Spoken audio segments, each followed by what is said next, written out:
welcome to my channel. My name's Amanda and I'm happy that you're here. Welcome to another episode of Midnight Murmurs, stories for swift nights. I'm happy to say that this episode is a part 2 from our last episode. We are going to be reading a couple more selections from Scary Book of Christmas Lore by Tim Rayborn. I really enjoyed the selections we had last episode, so I thought we could do one more episode before we launch into a longer story. So here we are, Scary Stories of Christmas Lore. Just a reminder, this is for fun, so please don't sue me for copyright infringement. This is like we're all getting together for a slumber party, and we've decided to read some spooky stories out of this book. So if you're in the mood for some creepy Yuletide lore, I invite you to grab a cozy beverage, kick back, and let's dive in to another adventure around the world. I'm glad you've packed light because this is going to be quite a journey. For this first selection, we are traveling to Germany, France, Switzerland, and Pennsylvania Dutch country. Well, who are we going to meet? Well, how about somebody named Belsnickle? Belsnickle has a bit of an attitude, to be sure. Stories about this Christmas curmudgeon originated in southwest Germany, especially in the area along the Rhine River. Like many of these mysterious holiday horrors, he is a companion to St. Nicholas, but in Belsnickle's case, he travels alone. His name refers to the fur he wears, bells, and his connection to Nicholas, Nickel. He also wears rags and sometimes women's clothing, and occasionally deer antlers on his head. Sometimes he is called the Christmas woman, which makes for an interesting exercise in cross-dressing, a tradition that has long associations with the chaotic celebrations of the season in various countries. Some traditions also say that he wears a mask with a rather grotesque long tongue, which clearly connects him to Krampus. Belsnickle travels on his own, but with much the same intention as other companions of St. Nicholas. He shows up a week or two before Christmas and comes to reward the good children and punish the bad. But he does it in his own special way. In his pockets, he has candy, nuts, and cakes, but he also carries a switch to administer beatings. Who will get what? That remains to be seen. When Belsnickle arrives, usually after dark, he will rap on the door or a window with his switch. When a child answers, Belsnickle will either ask them a question or demand that they sing a song for him. If he likes what he hears, he will toss treats to them. But if they try to catch these goodies too quickly or too greedily, they might still get a swatch with his birch. He might ask children what good deeds they've done in the past year. Again, if they can't remember or their deeds aren't especially impressive, they might get another swat. He's a rather grumpy fellow who doesn't need much of an excuse to administer punishment. He served as a reminder to children that they still had a little time to be good before the big day, i.e. Christmas. Getting swatted was a warning to amend their ways. The Belsnickle tale is one of those legends that was for many years enacted as a part of the holiday celebrations in Germany. Men dressed up as Belsnickle would travel from house to house in their villages and offer treats to the children and perhaps give them a playful swat with a soft birch. Indeed, it was so popular that it was brought to America by German immigrants in the 19th century. In these communities, Belsnickle was much more important than Santa Claus, even if he had a similar function. In Pennsylvania, he was known as Pensnickle. In Maryland, he was called as Belsnickle. The tradition of him visiting houses during the holidays continued until the end of the 19th century, when it began to die out in favor of more typical American-style celebrations. Happily, in recent years, there have been attempts among folklorists and enthusiasts of old traditions to revive this one, so it might yet make a welcome return. German cultural societies in Pennsylvania and elsewhere are including Belsnickle in their holiday celebrations, proof that the crotchety Christmas woman will live again for a new generation. Interesting. So he's a cross-dressing, grumpy old man. I feel like in the book illustration, they made him look like Hagrid from Harry Potter. So I look at that picture, I'm like, oh, but he looks so nice. But the story is, no, he's a grumpy old man who you might still get hit even though you were good. All right, dear listener, round up your things. We're going to Bavaria next. Why? Well, we're hoping to catch sight of the wild Barbaras. On the night of St. Barbara's Day, December 4th, in a few places on the Bavarian Alps, an unusual group of women will appear. They are known as the Barbele, or the Wild Barbaras. They will be dressed in old-fashioned peasant clothing and usually also wear aprons and headscarves. They carry brooms and switches and wear a cowbell or two at their waists. They have on grotesque-looking masks that are mixes of all sorts of components, such as acorns, pine cones, moss, and leaves, all put together to make them look like old crones or witches. But those wearing these masks are usually young women in their teens or possibly a little older, but certainly at least 16. They represent St. Barbara, who was martyred as a teenager, and they come to remind villagers of her suffering. Depending on the town you're in, dozens of these Barbaras can come through at one time. They will reward children with treats such as apples or cookies or maybe nuts, and also give these treats to the children's mothers. Interestingly, instead of punishing bad children, the wild Barbaras normally only swat young men, which is a refreshing change. But again, these blows are not meant to punish, but to bestow good luck. The masked girls may even hit their intended victims until they do something, such as a dance, in response. Once the Barbaras are satisfied that their swatee has done enough, they will move on. In some villages, the wild Barbaras will go into various homes and use their brooms to sweep the house in order to remove evil spirits and shoo them outside. The Barbaras can only do so much, however, and there are certain kinds of evil spirits that will not be dislodged, no matter how much sweeping they do. These pesky entities require the presence of St. Nicholas, who will come 2 days later to bring even more blessings, after Krampus has taken away all the bad children, of course. This folk practice seems to be very old, but like so many of these pageants, it disappeared in the 20th century, only to be revived in the last few decades. It seems that the legend of the wild Barbaras might date back to the Middle Ages. The legend's origin doesn't seem to be pre-Christian, but rather it's a holiday celebration that made use of older ideas and folded them into a newer Christian theme. There is a medieval fortune-telling practice connected with St. Barbara's Day. People look at flowers from a fruit tree that they bring inside. It might be an apple or a cherry tree or some other suitable species. The idea is that the indoor heat will make these trees bloom, and the number of buds and flowers that appear will be an indication of the kind of year coming up. Hopefully, they bring good luck.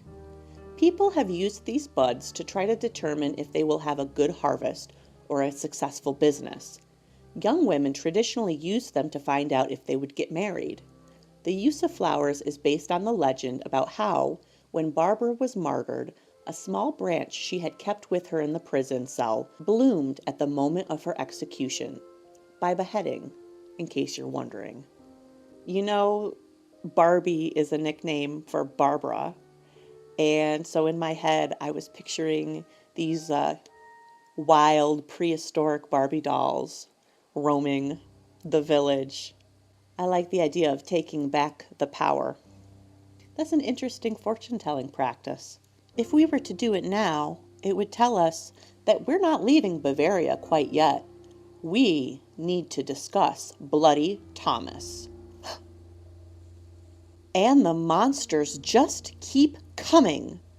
On the night of December 21st, around the winter solstice, a terrifying creature was said to emerge from the forests of Bavaria. Known as Bloody Thomas, or sometimes Thomas with the Hammer, he was a fearsome, ogre-like fiend that carried a blood-drenched hammer. Bloody Thomas shares his name with Saint Thomas, the disciple whose feast day is on December 21st, so the connection between them seems obvious enough. But, unlike, quote, doubting Thomas, end quote, the disciple who needed to touch Jesus' wounds to believe, Bloody Thomas doesn't seem nearly so well disposed towards the everyday people of the region. Like many other creatures of winter, Thomas will punish those who have done wrong. We can assume that his bloody hammer demonstrates the way in which he'll do it. It's thought that the idea for this monster might have come in part from the tradition of slaughtering animals for winter on December 21st, which is also a day to begin making sausages that are so beloved in the region.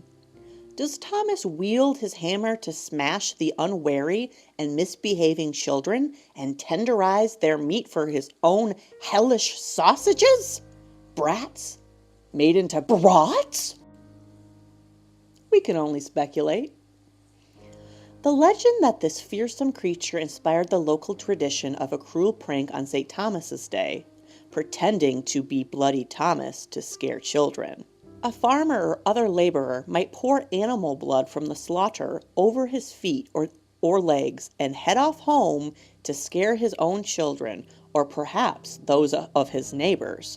He would bang loudly on the door, threatening to smash skulls or other body parts if children misbehaved. He would then force the door open a crack and thrust one gore-covered foot or perhaps one bloody leg into the cottage, just enough to terrify the little ones into being good and obeying their parents, if they wanted to live to see another day. He might even wear a hideous mask and peek around the door, giving the children a glimpse of his face and probably eliciting screams. Yes, it's horrible, but also a bit funny. Presumably, the children were scared enough to be good for the rest of the holidays, perhaps enough so that they earned some presents and other treats. Legends about Bloody Thomas and the customs associated with him mostly died out over time, as these things often do. Though in a few scattered places in Bavaria, he might show up from time to time as a companion to St. Nicholas and Krampus in pageants and parades, strangely, as a monstrous bird. But in earlier times, he was yet another frightening reminder of what might lurk in the darkness of the forest, and a warning not to stray too far from home, lest he return on December 21st and claim you for his grotesque pantry. Oh my! Not his pantry! Dear listener, now that our bags are packed and we're headed off to our next destination, let me tell you a little bit of story on our way there. This is a story that takes place in Germany, England, Scandinavia, and beyond. It's about an old piece of folklore called the Wild Hunt. The Wild Hunt is a classic motif of folklore that has been adapted by many different cultures and nations over the centuries, most notably in Northern Europe, and is usually revisited in the winter months. There are many variations, but the core of the myth is a vast, spectral army that rides through the night at certain times of the year. Those unfortunate enough to witness it risk getting caught up in it and dragged away to become a part of the hunt and ride forever with his ghostly companions. Different traditions of the hunt have different leaders. In Scandinavia and Germany, its leader is often Odin or Woden, the one-eyed god of Germanic and Nordic myth. James Grimm, of fairy tale fame, hypothesized that tales about the wild hunt might have existed in pre-Christian times. He believed that they originally referred to processions of the gods who would come into our world at certain times of the year to bestow gifts and blessings. With the rise of Christianity, this procession took on a demonic character, and the hunt became something to be feared, populated as it was with evil spirits, nightmarish steeds, goats from hell, and all manner of evil things. Grimm's view was and is not accepted by everyone, but traditions of a nocturnal procession of otherworldly beings do seem to be quite old. From England, there is a fascinating entry in the Anglo-Saxon Chronicle about an event in Peterborough in 1127 that occurred around the time of a disputed appointment of an abbot. Several people saw ominous riders one night. Quote, "Think no man unworthy that we do not say the truth, for it was fully known over all the land that, as soon as he came thither, immediately after, several persons saw and heard many huntsmen hunting. The hunters were swarthy and huge and ugly, and their hounds were all dark and broad-eyed and ugly, and they rode on black horses and black bucks. This was seen in the deerfold in the towns of Peterborough, and in all the woods from that same town to Stamford. And the monks heard the horn blow that they blew in the night. Credible men, who watched them in the night, said that they thought there might be well about 20 or 30 hornblowers." End quote. Whatever might have happened here, the wild hunt became known as a bad omen. While Odin was its leader in Scandinavia, in Germany, Perchta could also be one of its leaders, while in France, the figure was sometimes known as Heliquin, or the Earl King. In Wales, Gwynapnud, the Lord of the Dead, leads the hunt with his nightmarish hounds. In England, the god Woden often leads the hunt, but legends also spoke of Herne the Hunter and even King Arthur himself directing the hunt.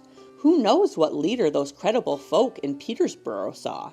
All over Europe, different bands of hunters haunted the night sky, often in winter, sending more than a few chills down the backs of the locals and prompting many of them to stay safely inside during the long, cold nights of the season.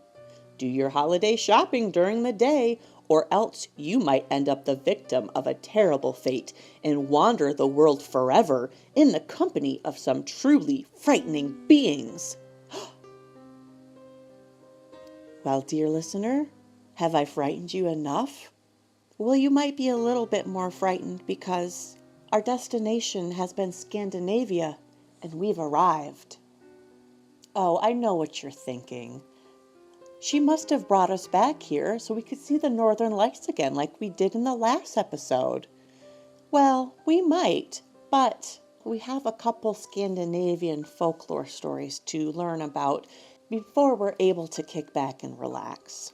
Scandinavia, the land of snow, northern lights, happy people, and the Tomte? The Tomte is a delightful Scandinavian elf-like being who, much like Santa, brings holiday happiness and joy to... Oh, who are we kidding? He can be absolutely horrifying. But he's not necessarily one for laughing and being cheerful. Hi! Did you just wake up? You want to learn about the Tomte?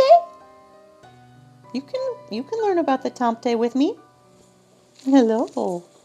Conan is going to join us. He's not necessarily one for laughing and being cheerful, but tends to keep to himself and doesn't like to be bothered. His appearance can be, admittedly, quite comical. Quite comical. He might be seen as a small, old-looking man, wearing gray-colored rustic clothing and sporting a long, pointed cap pulled down over his eyes, as well as a big, bushy beard. Or he might look completely different. That's because while there is only one Santa, there are many Tomtar, the plural.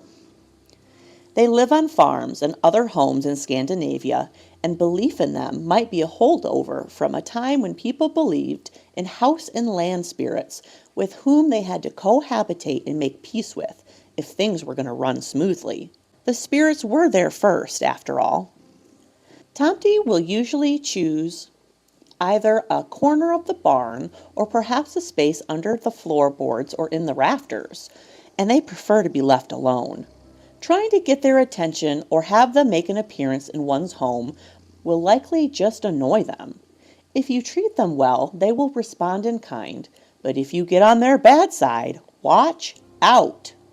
A happy Tomte will clean your house and your barn, while an offended one might ruin your crops, steal your possessions, or even make your cows grow sick and die. Clearly, they are not beings to trifle with.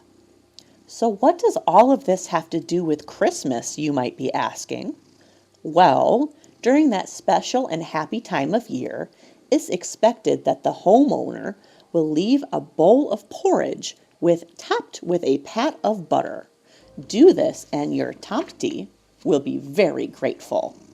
Neglect to do it, and he might as well kill you in your sleep. There are legends and folk tales about what happens if the porridge is not left out. In one case, a farmer's daughter decided to eat the Tomte's porridge instead of making it an offering. The offended creature began to sing, and she was compelled to dance. But she couldn't stop, and in the end, she danced herself to death. In another tale, a grumpy blacksmith decides he'd rather have the porridge himself. He not only eats it, but then he takes a poop in the bowl to add insult to injury. The outraged Tomte devised a terrible punishment. A few days later, when the blacksmith was at his forge, the creature pushed him into the flames and allowed him to be burned up completely, except for his feet, which the Tomte left on the floor, still in their shoes. Happy holidays! Another story tells of an offended Tomte killing a farmer's cow in anger because the butter was left off the porridge, only to discover that it was at the bottom of the bowl the whole time. Regretting his mistake, he steals a cow from the neighboring farm to replace the one he killed. Nice, huh?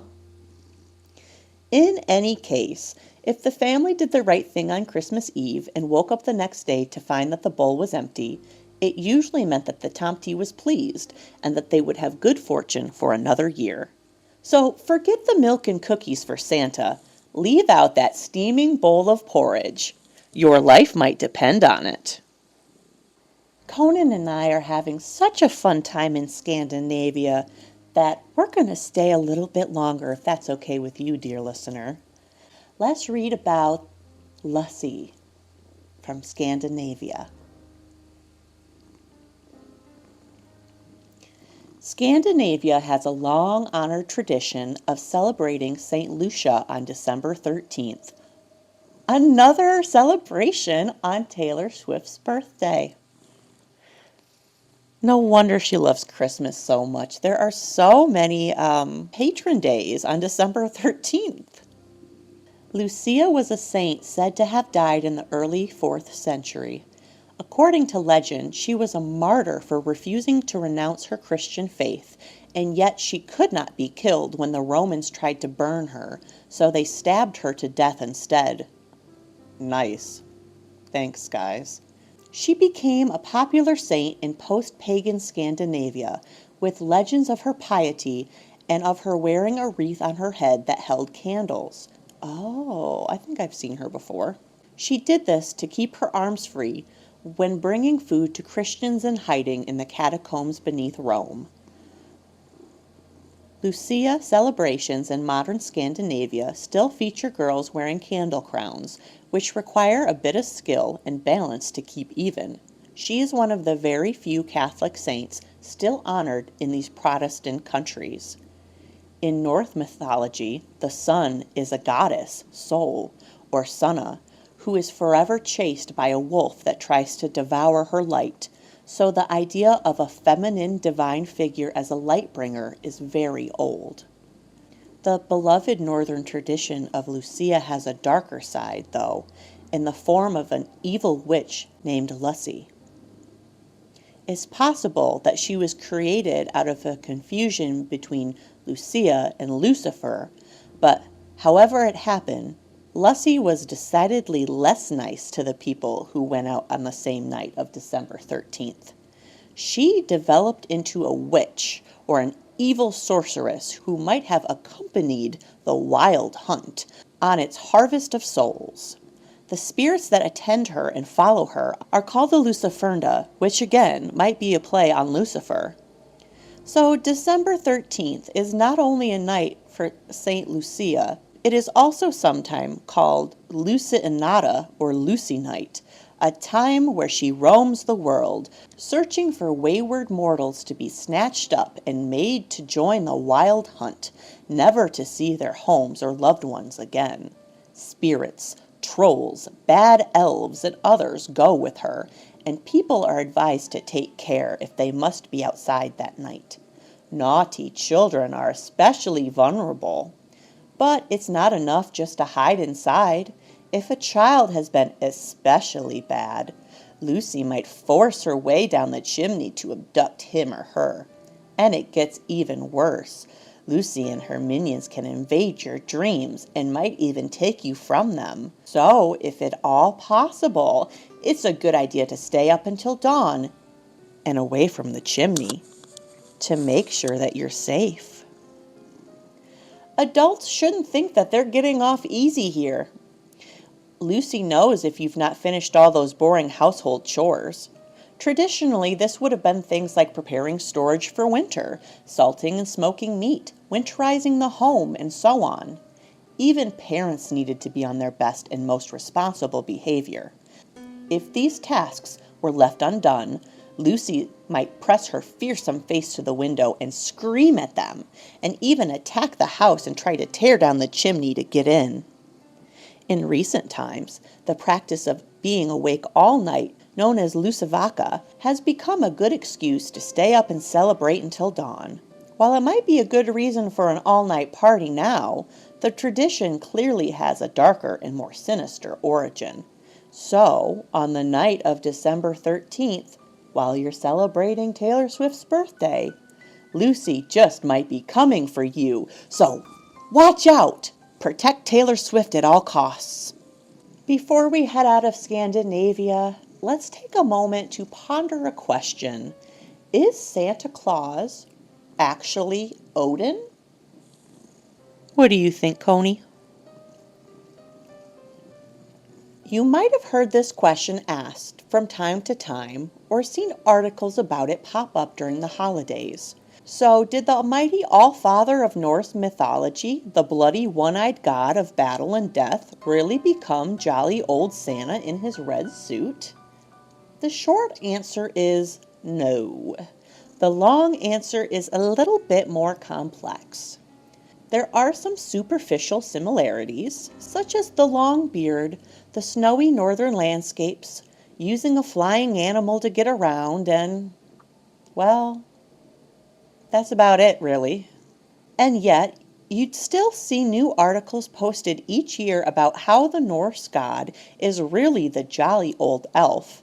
And yes, some people do believe that Santa himself is an elf because of a line in the original Clement Clarke Moore poem. That's another conversation entirely. To be fair, elves do come from Norse pagan beliefs. Known as the Alfar, elf is singular, they were said to be shining beings of light who dwelled in their own realm and sometimes functioned as a go-between for the gods and humanity, perhaps a little bit like angels. In addition to these light elves, there were also dark elves and possibly swart elves that came to be known as dwarves. Now, the dwarves were masters of crafting and smithing, so the idea of a bearded old man having elves make toys for him does seem possible. But it's really nothing more than a coincidence. The first mention of elves working for Santa seems to be from the short story Christmas Elves by Louisa May Alcott of Little Women fame, written in 1855. No matter what anyone tells you, there is nothing connecting Odin to bringing gifts to Norse children at Yuletide except wishful thinking. But what about his 8-legged horse, Snefnar? Odin rides this magnificent beast through the sky and through different worlds, right? Yes, he does. But that doesn't connect him to a sleigh pulled by 8 reindeer. The 8-legged horse can be found in Central Asian beliefs, and the animal that a shaman can mount to ride through different worlds comes from Siberia. The reindeer as we know them first appeared in a pamphlet from 1821 with the rather bulky title of A New Year's Present to the Little Ones from 5 to 11, number 3, the Children's Friend. Some have argued that since Santa as we know him comes from Father Christmas must come from Odin, but this is not really the case. If anything, a more likely candidate would be the Norse god Thor, who traveled in a sled pulled by 2 goats. Father Christmas was invented, probably in the 17th century, as a kind of German Protestant reaction to the Catholic veneration of St. Nicholas, the original St. Nick, who, as we've seen, did indeed bring gifts to people, though he often tried to keep it quiet. These Protestants liked the idea of St. Nicholas, but wanted to take away the Catholic connections. The English also adopted the idea of Father Christmas, who was a holiday tradition by the 19th century. Nicholas survived in Catholic areas of Germany, accompanied by Krampus and a host of other horrors. And of course, the Netherlands preserved the idea of St. Nicholas and continued to use him as the main holiday gift giver, soon to be known as Sinterklaas, from which we get Santa Claus. So, sorry to say, the great god of the Vikings has little or nothing to do with our beloved gift giver. Good to know. Interesting. Shall we leave them with a scary story? All right. We've arrived at our final destination. We're ending this trip in France. We're going to end it on a spooky note. We're going to get to know who is Hans Tropp. We're about to find out. Hans is another of those holiday fiends who brings not presents and joy, but punishment, pain, and even death in some circumstances.